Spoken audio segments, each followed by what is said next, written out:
ಬಂಡೆ ಗ್ರಾಮದ ರೈತ ಮಂಜುನಾಥ್ ಎಂದಿನಂತೆ ತಾನು ಬೆಳೆದ ಗುಲಾಬಿ ಹೂವಿನ ಬ್ಯಾಗ್ಗಳೊಂದಿಗೆ ನಗರ ಹೊರವಲಯದ ಸಿವಿವಿ ಕ್ಯಾಂಪಸ್ ಬಳಿ ಇರುವ ಹೂವಿನ ಮಾರುಕಟ್ಟೆಗೆ ಬಂದಿದ್ದಾನೆ.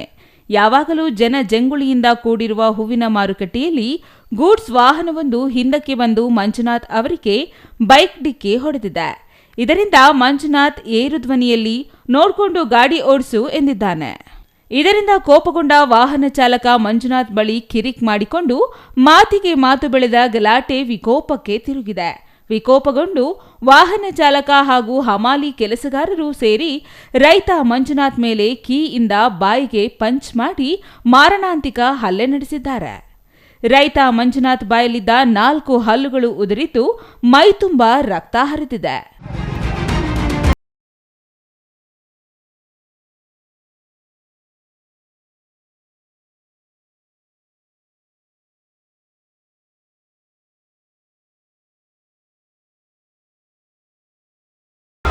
ಎಲ್ಲ ಬರಬೇಕು ಇವತ್ತು.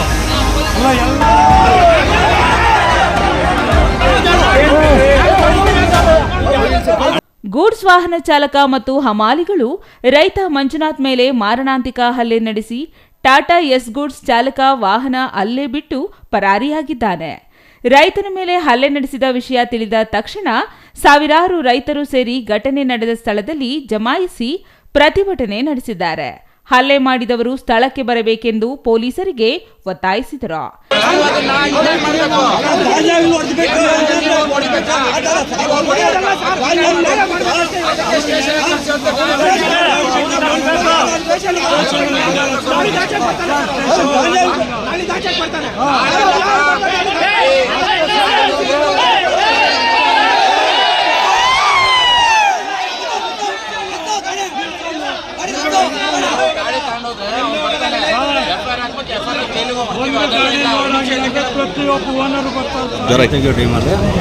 ಅವನು ಕಟ್ಟಾಗಿ ಇಂಜಿನ್ ರಿವರ್ಸ್ ಹೊಡೆದ.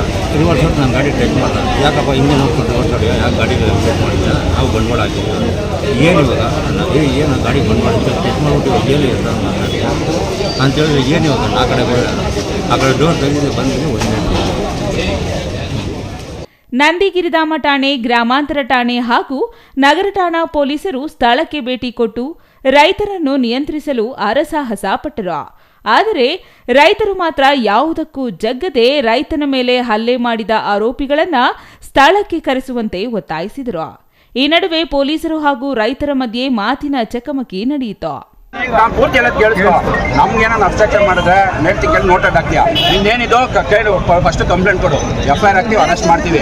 ಆಮೇಲೆ ಪ್ರೊಸೀಜರ್ ನಾವು ಹೇಳ್ತೀವಿ, ಪ್ರೊಸೀಜರ್ ಮಾಡ್ತೀವಿ. ನೀನು ಅದಕ್ಕೂ ನ್ಯಾಯ ಸಿಗಲಿಲ್ಲ, ನೀನು ಹೋಗಿ ಸ್ಟ್ರೈಕ್ ಮಾಡು ಆಯ್ತಾ. ಇಲ್ಲಿ ನಿಂತ್ಕೊಂಡು ನಮ್ಮ ಹತ್ರ ಜಗಳ ಮಾಡಬೇಡ ಅಷ್ಟೇ. ನಾವು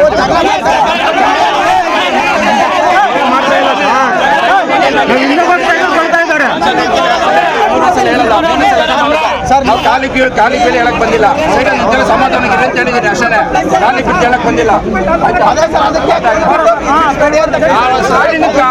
ಸೈಡ್ ನಿಂತ ಯಾರು ತಳ್ತಾರ? ಸೈಡ್ ನಿಂತ ಯಾರು ತಳ್ತಾರೆ ನಿನ್ನ?